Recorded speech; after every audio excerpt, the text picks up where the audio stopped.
Assalamu alaikum and peace and blessings, family. Welcome to the State of Black Businesses this morning on the Sajdah Wendy Muhammad YouTube channel. This morning, we're going to be talking about accountability. And I believe as conscious entrepreneurs, emerging leaders, those of us with supreme wisdom that are going into entrepreneurship and doing for self, it is our job to shed light and shine a light on certain corporate principles that need to be tweaked or that need more attention, among other things. Okay. So this morning we're shedding the light on corporate accountability. So like, subscribe, tell a friend, grab your coffee. I got mine. And let's enjoy this beautiful conversation and start breaking some of this collective mentality of lack, want, need. Let's bust all that up. Okay. Let's get that stuff up out of our DNA. Let's get that stuff up out of our mindset. Okay. Let's improve our energy and change our relationship with money. So we'll be back. Give me about 3 or 4 minutes. And we're going to talk a little bit about corporate accountability.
O Allah, guide me among those whom Thou hast guided aright, and preserve me among those whom Thou hast preserved, and befriend me among those whom Thou hast befriended. Bless me in whatsoever Thou dost grant me, and deliver me from the evil of what Thou hast judged. Surely Thou judgest, and none can judge against Thee. And he whom Thou befriendest is not disgraced. Blessed art Thou, O Lord, and exalted be Thee above what they set up besides Thee. I bear witness, nothing deserves to be served besides Thee. And I bear witness that Muhammad is Thy servant and apostle. Amen.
Assalamu alaikum, family. Welcome to the State of Black Business this morning on the Sajdah Wendy Muhammad YouTube channel.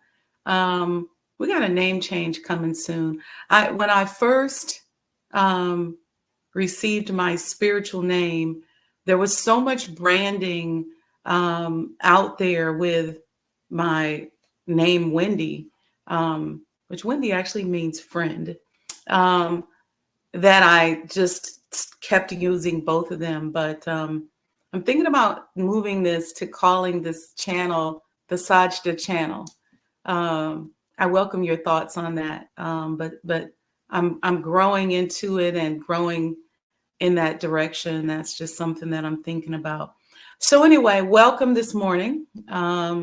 Congratulations to those of you who, after our conversation yesterday, signed up to become a part of the Financial Trauma Bootcamp. And I want to say something about that before we get into our conversation on corporate governance, because it all kind of ties together. We have generations, unfortunately, in our community of poverty and lack. That idea of lack and living in a state of subtraction was beat into us for 400 years. And then coming out of that, we're still generations from that trying to find a way to live an abundant life. And so there's a collective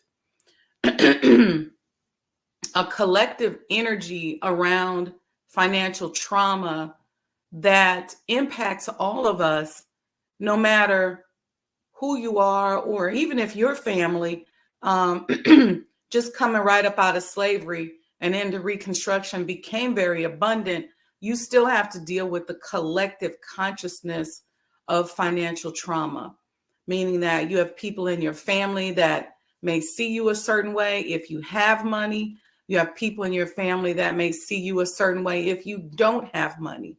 You have people in your circle, in your family, who are always competing against you. These are all reactions to this financial trauma. You have the crabs in the barrel. You have people that get a couple dollars and finally feel like they better than the next person, or that maybe they're just as good as the next person. Just all this old stuff. Then you have life that be lifing that happens to us that causes financial devastation, like divorce, like a loss of your job, unemployment. Something happens where you make a mistake and you get a severe punishment, like your time taken away from you. And now you're re-entering back into the community with certain restrictions on what you can do. And you're really forced to go into business for yourself, but then it has to be a certain type of business. So there's all of these financial traumas that we're dealing with as a people. And so what I want to help us do is to shine light on some of this stuff. Not only shine light on how we should be setting our businesses up and what we should be thinking about in business, but shining light on the stuff that's inside of us that we got to work on getting rid of. And one of the things, if you've ever done a money psychology or a money relationship coaching session with me, you'll know that we start off talking about money is just energy. And that we have to reconcile our belief and our faith, right, with our ability to have a better relationship with money. For a lot of us, it's two different things. We're faithful, we love, we go to church, we pray, but our prayer is conditional. Even down to this show. I start every show off that I have with a prayer from the Honorable Elijah Muhammad. I can't tell you how many people DM me or say something like, well, so what's that prayer about? Or people who say to other people, they don't always say it to me. Well, why would she have him praying at the beginning? Why would you be mad about anybody praying? That's, again, shows your hypocrisy when it comes to spirituality. And it also shows your hypocrisy when it comes to money. And so one of the things we talk about, and we're going to go into in the financial trauma boot camp, is that money hates hypocrites. And we're going to dig deep into walking into our inheritance, understanding what we showed up on the planet to do, understanding how money plays a role in our quest to be free, in our quest to have more, our quest to have a desire. And for me, my spirituality is deeply tied to my work in shining a light on some of these financial traumas that we are navigating through. So one of the concepts we're shining a light on today is corporate accountability. You know, you all know we've been talking for, I think, the last 3 or 4 weeks now about corporate governance. And so we're going into some of those principles. And so today we're going to talk about corporate governance. We're going to talk about corporate accountability. And what does corporate accountability mean? So much I want to say. You know, we are taught, no, I'm going to save that. I'm going to save it. I'm going to save it. I'm going to save it. I'm going to save it. I'm going to save it for the financial trauma boot camp. I was going to talk about the lake of fire and stuff like that. I'm going to save it. I'm going to save this lesson interaction with the financial trauma boot camp. Save it, save it, save it, save it. That's what I'm telling myself. Let's save it. Shift my palette a little bit so I can save it. Okay. We're going to be working on epigenetics. So use the QR code, okay, to sign up for the financial trauma boot camp. It is only $88 per household. $88 per household. Those of you who got the deal for $188, you got a free coaching session. But that deal's over with. And so now it's just $88 per session. And we're working to bring some subject matter experts to you just so that we can work on, you know, as a people, getting this financial devastation cooled in our community. Okay. You see me struggling to stay on topic here because, ooh. All right. So now, what is corporate accountability? What is it?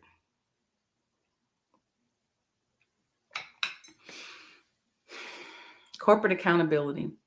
Corporate accountability, there's a simple definition, but it's really a very deep concept. And many of us that work in the corporate world, whether we have jobs, a small job or a big job, a lot of us are not familiar with the principles of corporate governance or the principle of corporate accountability.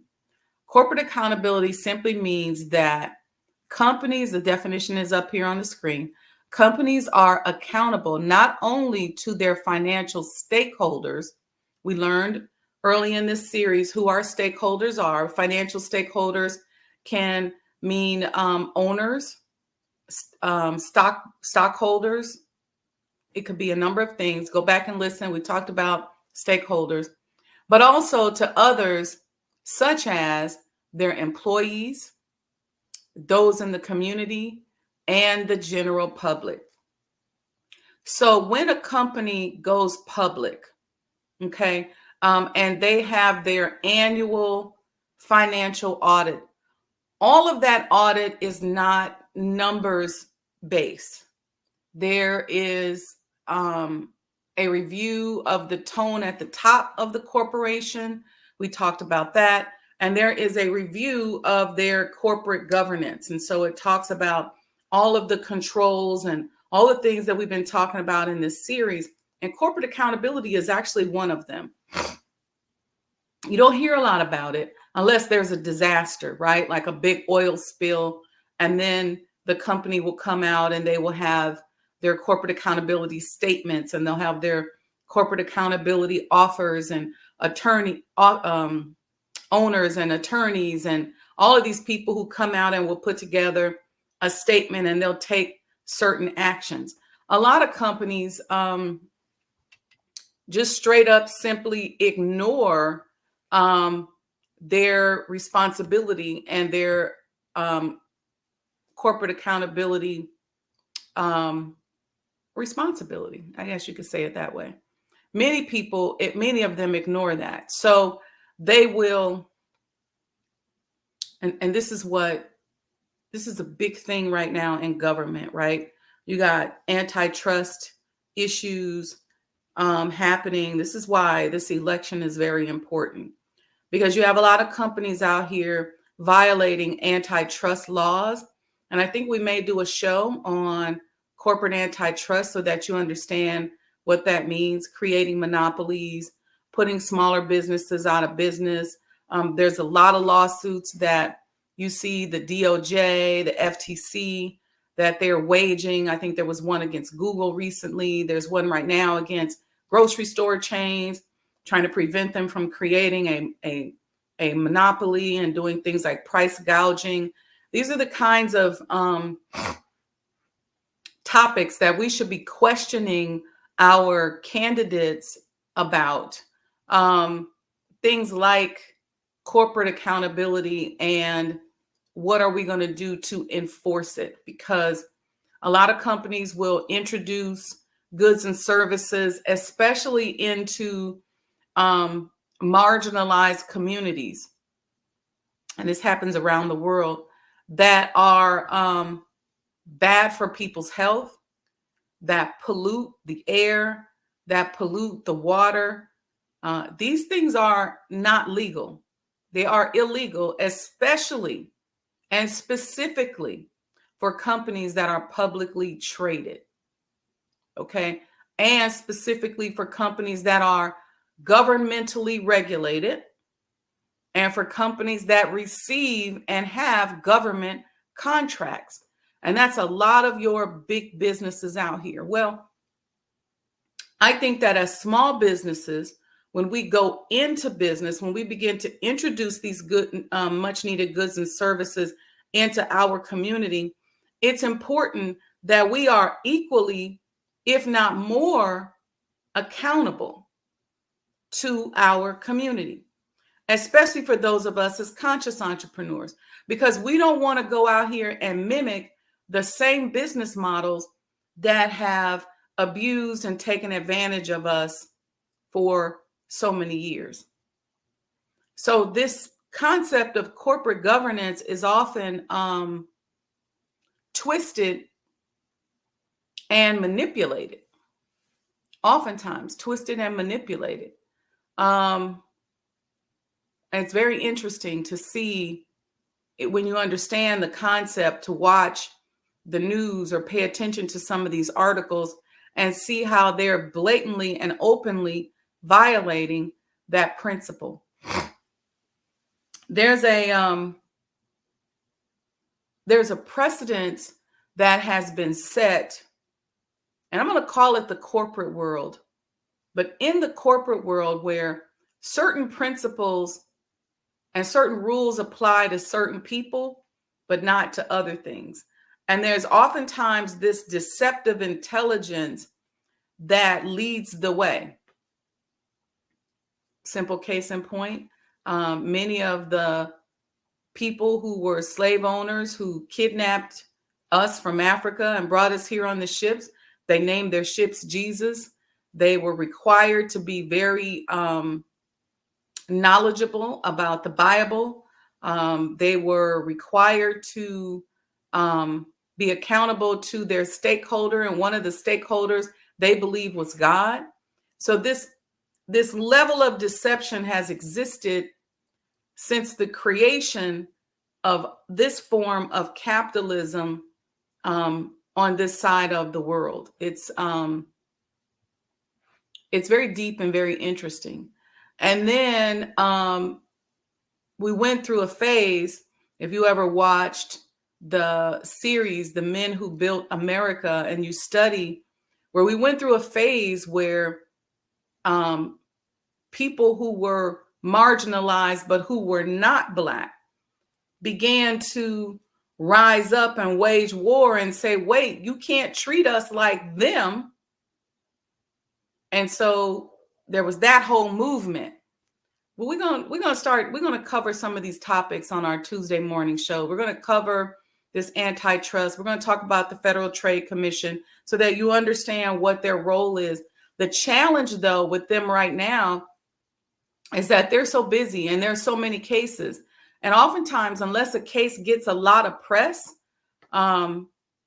they can't even deal with it. And who knows what's going to happen in the future if those agencies in the federal government are going to even be able to continue to exist to do the work that they have been able to do. Okay, so it's going to be on us as individuals to make sure that we direct our dollars to companies that are corporately responsible and being accountable to us. It's going to be up to us that are building small businesses, that we are accountable to our community and to certain principles, and that we don't use this level of deceptive intelligence and say, we're accountable only if you have a certain skin color or only if you have a certain religion.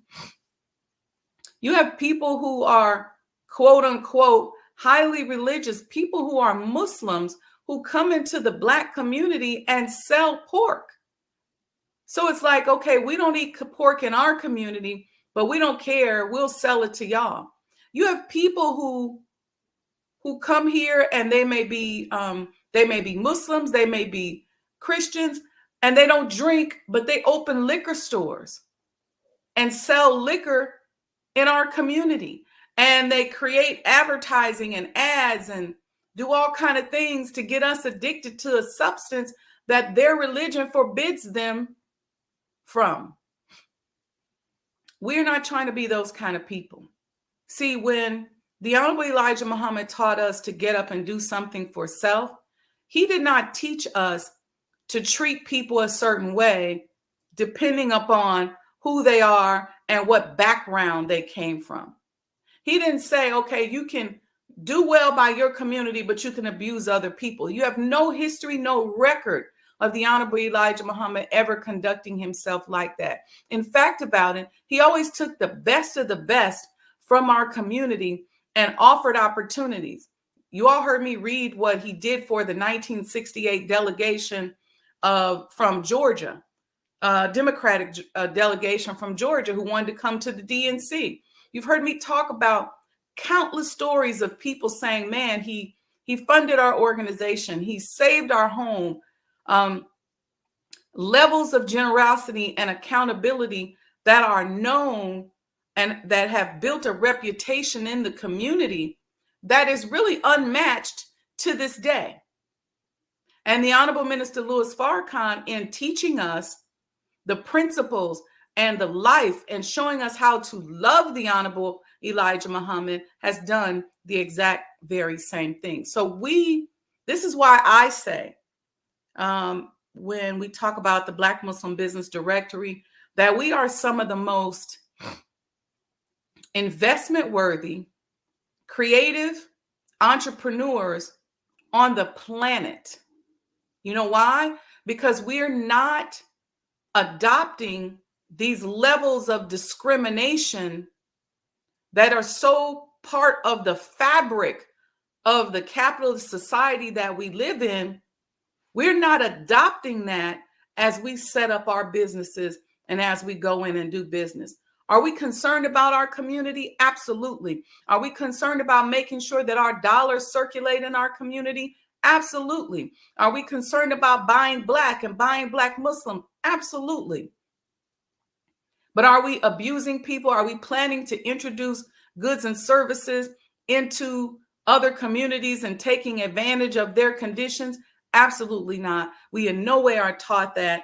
And that is a complete violation of who we are as a people. So you won't see us practicing Islam over here and then saying, okay, I'm going to open up a liquor store, or I'm going to sell weed.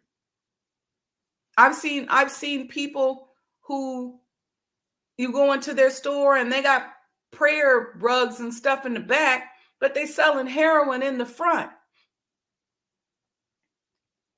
It's hypocrisy. Or anyway, let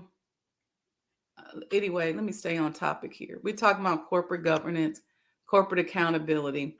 Corporate accountability simply means that companies are accountable not only to their financial stakeholders, but also to others such as employees, those in the community, and the general public. Okay. So you can't open a sweatshop here in America. You cannot open a business and pay people less than minimum wage, or abuse them and put all kind of weird restrictions on their ability to gain promotion or even get a paycheck. You can't do that here in America. There's a certain corporate accountability that you have to your employees. And let me tell you something.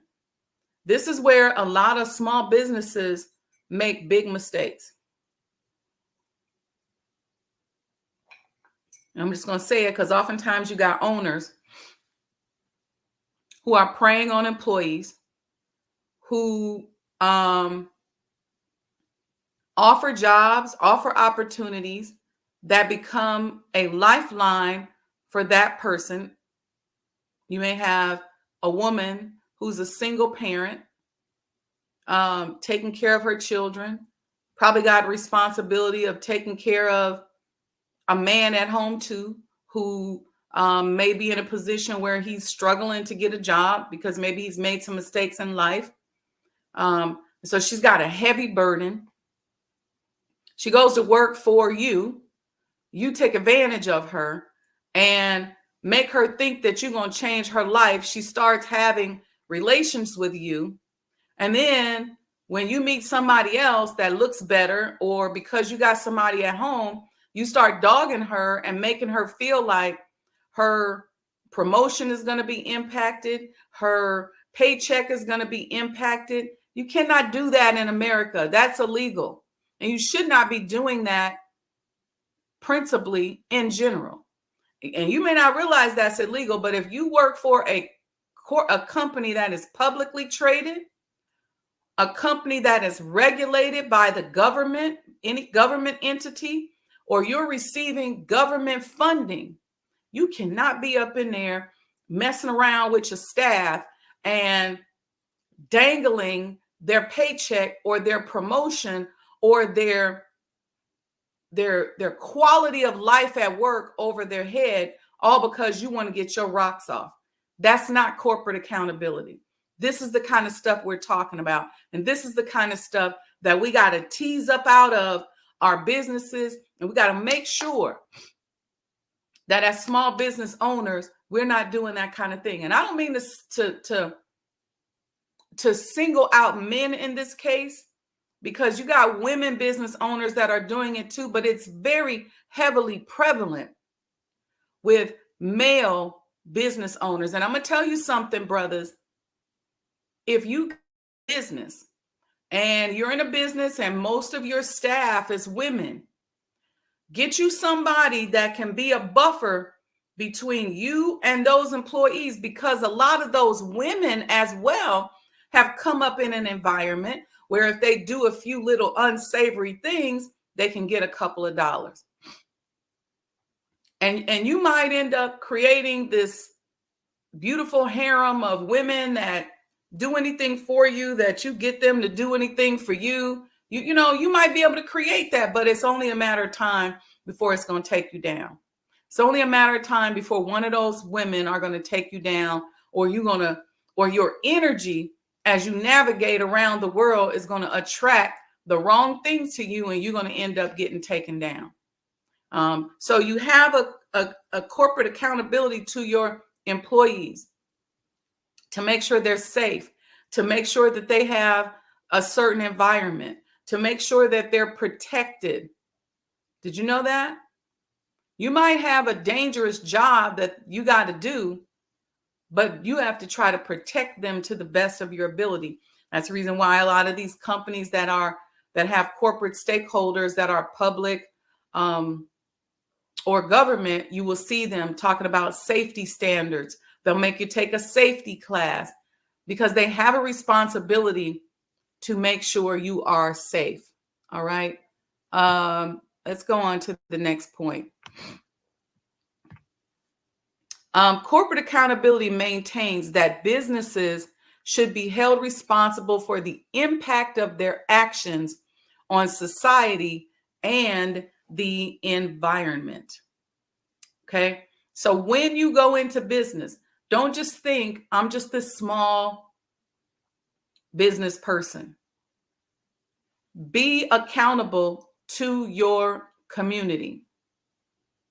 And sometimes it's hard, right? Because some of us, let's say you own a bakery, and you know that diabetes and cardiovascular disease is rampant in our community. And if you got eyes, you can look up and look at most of the people who's probably coming into your business don't need to be coming in the bakery. But you making money off of it.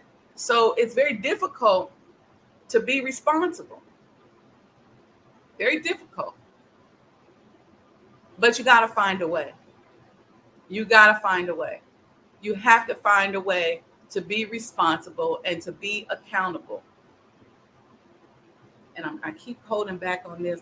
I'm going to tell you at the Financial Trauma Bootcamp why it is incumbent upon you and I to be responsible to the community, even if we are selling something that we know we might tend to overindulge in. I'm not saying stop selling it, but you got to find a way to be responsible. Excuse me. And I'm going to tell you why. I'm not going to say it why, because a lot of y'all came here to talk about learn about a corporate accountability. And that's going to take me into another spiritual conversation about Master Fard Muhammad and all of that. But anyway, let's keep going here. Accountability is the practice of being held to a certain standard of excellence. Black excellence is all the rage, right? Where we are constantly talking about our Black excellence and blah, blah, blah. But there's a standard of Black excellence. And I don't know that we all really understand or even think about what that standard of excellence really is. And so one of the things that we do on this show and on this network is try to help raise our levels of excellence, our standards, raise our standards. Why? Because most of us only know business from the standpoint of what we've seen, either what we've seen in our community, which many of us know that a lot of that's bad business, people coming into our community selling bad food, bad liquor, bad services. So a lot of us only know business from that standpoint. A lot of us only know business from a corporate standpoint. And there are good things that we can tease out of our corporate experience, but there are also bad things or things that need to be tweaked and business models that need to be upgraded.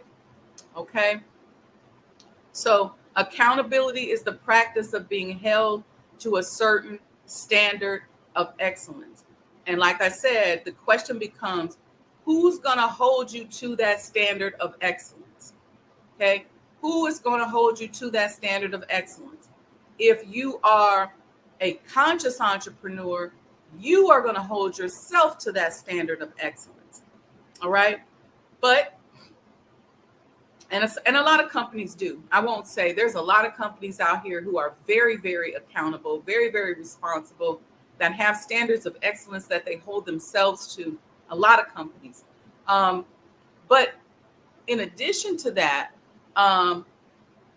if you are highly regulated, meaning if you're in healthcare, there are certain standards of excellence that come with the territory that are required of you in order to maintain your license, in order to maintain your compliance with the regulation. If you own, let's say, senior housing and it's HUD housing, there is compliance.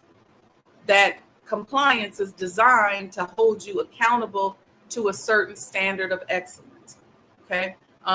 If you are in any type of financial services, Okay, if you're a financial advisor, you sell insurance, you do anything related to money, there are certain standards of excellence, and the company that you hold your license with is likely going to have a compliance department. Okay, if you get government funding, so let's say you have a business and you all are funded by the state government, the local government, the county government, the federal government.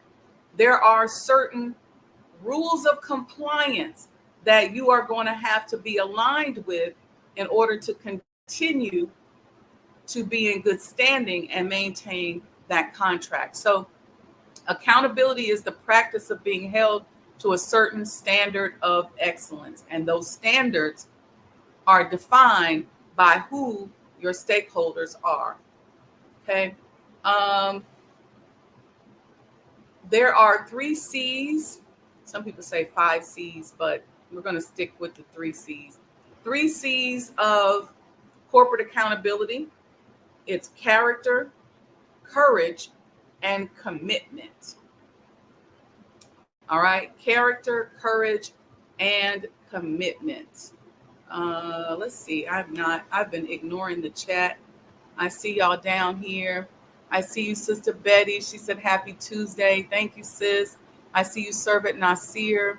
I see you, Brother Robert 11X. Walaikum salam. He said he absolutely loves this platform. Thank you, sir. May Allah continue to bless you as well. Thank you, and thank you. All right. So let's keep going here. Okay. We're talking about the 3 C's of accountability: character, courage, and commitment. Some textbooks would tell you that there are 5 C's. We're just going to cover 3 today. Character is one that I started talking about when I started talking about holding ourselves accountable, if you will, and having a certain standard of excellence within ourselves, governing ourselves. Okay. Let me read to you a definition of character. Character provides the ideal and expected values and associated behaviors that will enable us to live and lead with honor. Okay. Character provides the ideal and expected values and associated behaviors that will enable us to live and lead with honor. Okay. So when I talked about personal accountability, when I talked about people being Muslim but selling pork, okay, that says something about your character. Okay. Why are you selling pork when you don't even eat it yourself? Why are you selling cigarettes and you know what it's done to our community? Because I've worked in healthcare and seen the devastation that happens from cigarettes, I would never sell cigarettes. Plus, I don't smoke. I believe that it's wrong.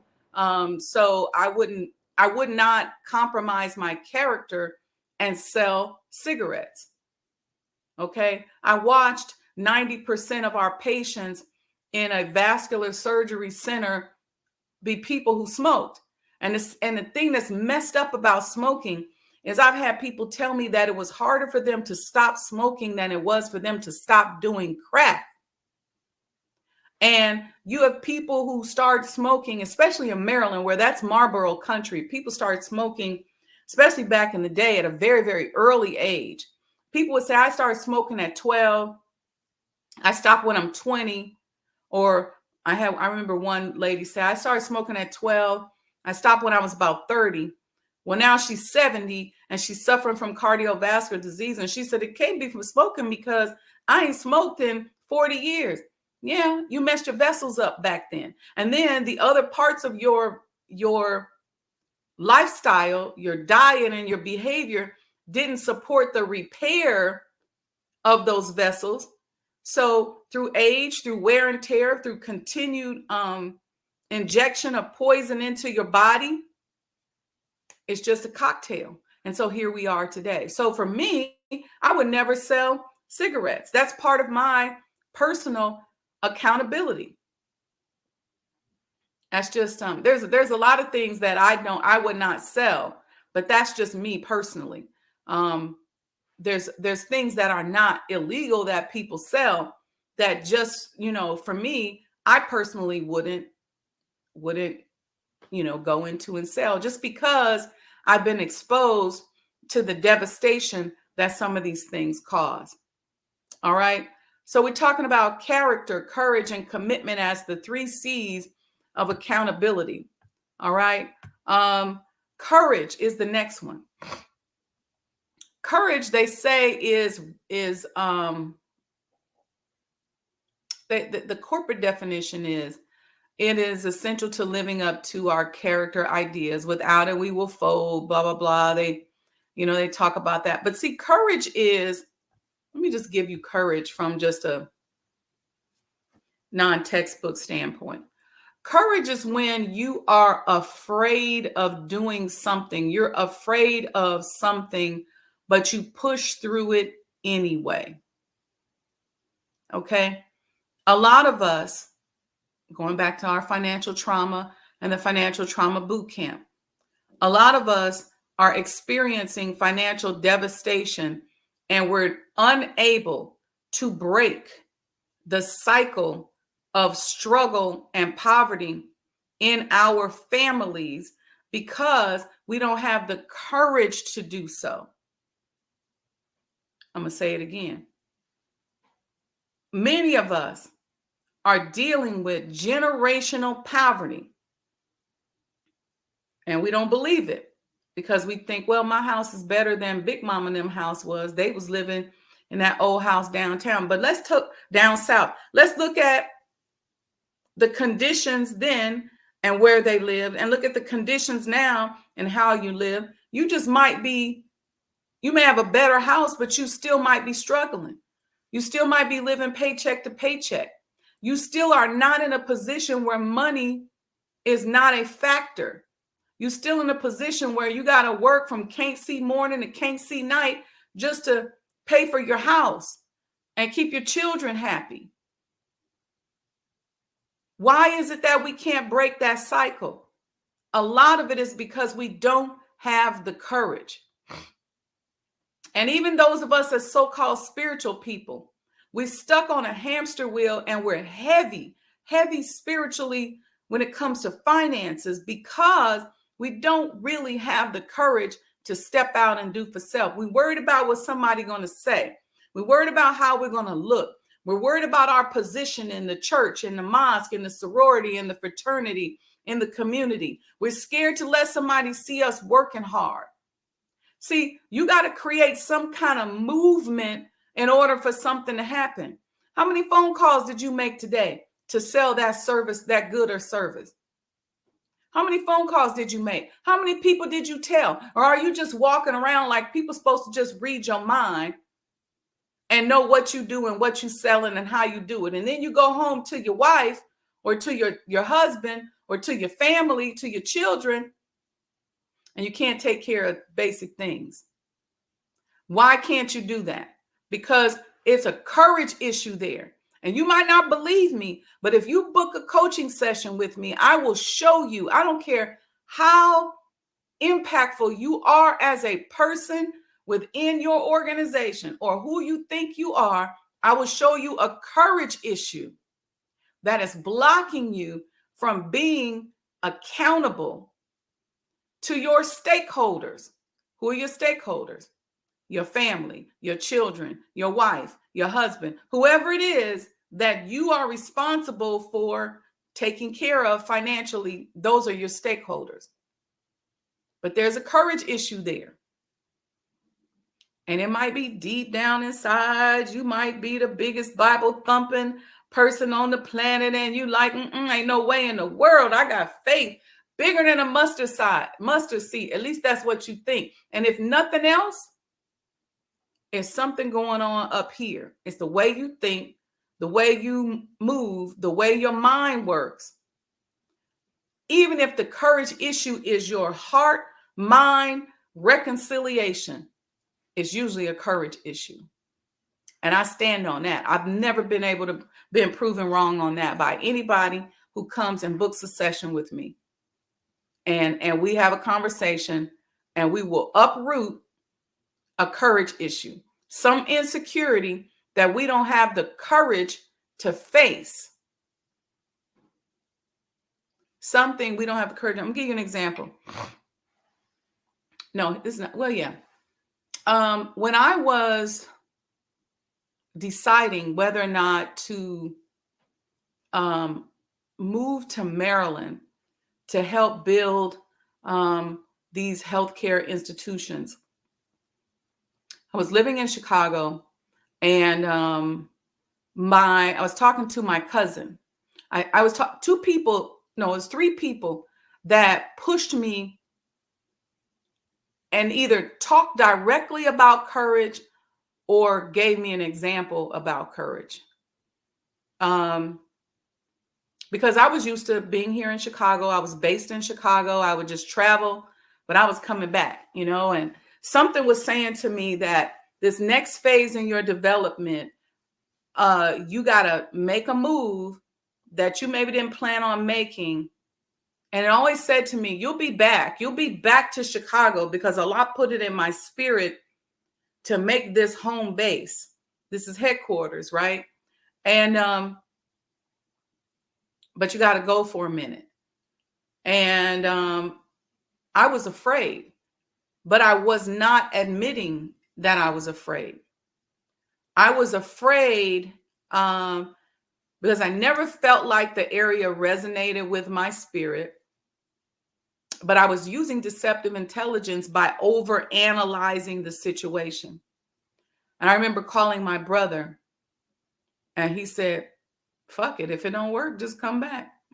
And I thought it was so powerful. It was simple, but it was so powerful. I remember talking to my stepsister, may Allah be pleased with her. And she counseled me, and she said, sis, what are you afraid of? And it hit me, and I said, oh, I ain't scared. I travel. I ain't worried about it. She said, no, you scared of something. And I was like, whoa. And so I had to go deep into what it was that I was afraid of. And I had to find the will and the courage to push through that. I was afraid that the move was taking me off of what I thought that I was divinely guided to do. I grew up in Nebraska. I wanted to live in Chicago my whole life. When I got to college, it was so tied in that all my friends were from Chicago. In fact, all my friends were from the west side of Chicago. And it was like everybody I attracted in my life, in my adult life, that meant anything to me, that had any level of significance, was a Chicagoan. And I couldn't, I have friends who moved to Kansas City. I have friends that moved to San Francisco. My brother moved there. I have friends who moved to Texas. I have friends that moved all over. But, and if you knew anything about Chicago in the 90s, it was not attractive. Okay. They talk about violence and crime now, but baby, in the 90s, Chicago was not attractive. I couldn't even get anybody to come visit me. I think maybe my family came up here once, but I couldn't even get people to come visit me. Chicago was not the Chicago we enjoy now in the 90s. But for some reason, I was pulled there, and I was afraid when I was feeling the spirit telling me, you got to do something in Maryland. I was worried about it. So she counseled me. And then my cousin Joiselle started talking to me. She said to me, you come from a long line of courageous women. And I was like, what? And she said, your grandmother got on the train in 1945, with a few dollars in her pocket to go up north.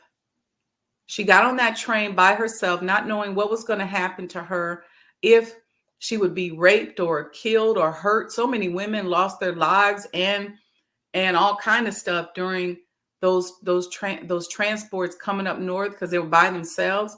A lot of them got to places like Chicago and had to go into suffrage houses because the people that they thought they were going to meet or hook up with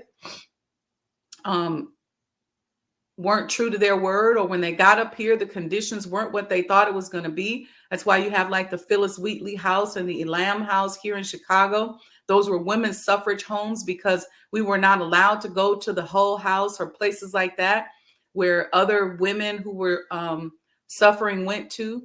So she said, your grandmother got on that train by herself to meet and connect with people who related to a man that she had fallen in love with, who she only saw a couple times before that. They started writing letters.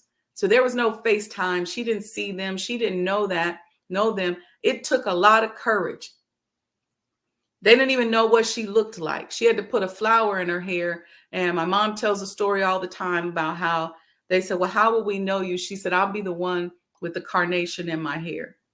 So that's how they knew who she was. And she's this beautiful woman, Creole, long, pretty hair, skin just popping, amazing.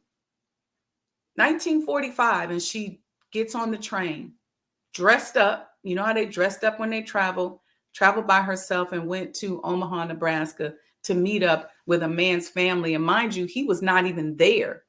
They had been writing letters and talking about getting married. He was in the Korean War. So when he came home, he saw her there. And she just talked to me about the courage. And I was like, oh, man, okay, I got to do it. And from that point on, I started to embrace courage and embrace fear and embrace things that maybe I didn't necessarily want to do. And moving into our next point, which is the 3 C's of accountability, which is commitment.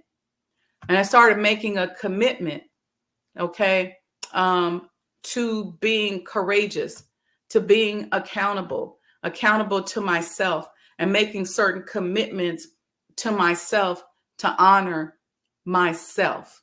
Okay. So I wanted to, we are just about out of time. And so I wanted to make sure that I covered this as thoroughly as I can. Yes. Brother says, you're totally correct. I started my business with a $70 loan 32 years ago. Praise be to Allah. That's a lot of courage. This is a whole lot of courage and faith and a little bit of knowledge. Yeah, a lot of courage. And so that's what corporate accountability is, really a spiritual concept, if you understand it right. And if you don't look at it like something that you just got to get around and get over with. It's a very, very spiritual concept.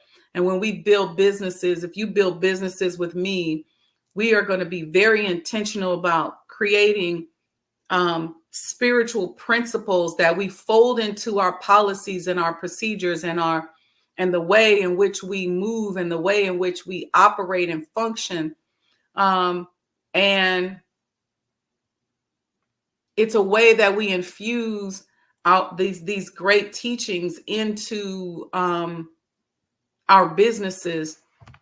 And I'll talk to you about how to do that. I'll teach you and help shine. I don't like to say teach you how to do it, but I'll help you shine a light on how you can take these principles that you're learning in your spirituality and your religion, and for us, our supreme wisdom, and taking that and layering it into our businesses so that we can guarantee our success, and so that we don't create business models that are like the old business models that we're all trying to get away from.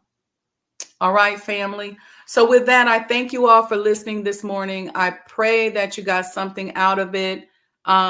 don't forget, I'm going to try to figure out how to do something fun for us on Friday, and you guys can celebrate with me. I got two birth anniversaries coming up, August 30th and September 9th. So from that period, from August 30th to September 9th, I celebrate every single day. And I'll tell you what that period means. That's my spiritual period. I'll tell you what that period means and what all of that means and why I do it that way. And I also want to make sure you guys sign up for Financial Trauma Bootcamp. The QR code is right there. Right now, it's only $88 per household. Okay. You all are getting a deal, $88 per household. So use the QR code. Make sure you sign up. We're going to bring some subject matter experts in, and I'm going to give you all this presentation that I've been holding back on. And it's going to really help us to tweak our mindset when it comes to money, financial trauma, financial devastation, all of these things that are rampant in our community. And let's see what else we got. Okay. It's all faith. It's all spiritual. Thank you for making that comment, brother. All right. So with that, family, the Cash App is here. Give a love offering. I do have a couple of families that need sponsorships. So here's another deal. Spirit just told me to give you all. If you all sponsor a family, and the way you're going to have to do it is go out on you can do it one or two ways. Go out, use the QR code, go out there, register your own family, and then you can Cash App Sajdah Enterprises and put in the subject, sponsor a family, another $88. I do have a couple of families that I work with a community organization. I have a sister that has, she has a newborn. She has a 5-year-old and a 13-year-old. And I am working with her through an organization I volunteer with to help her deal with financial trauma and financial devastation that has been rampant in her life because of lifestyle, generational stuff that's been happening to her and just the situation that she's in. And so she would love a sponsorship.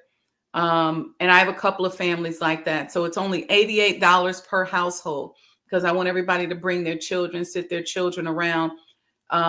Business and entrepreneurship has to be introduced into our families at an early age, and it's never too late. Okay.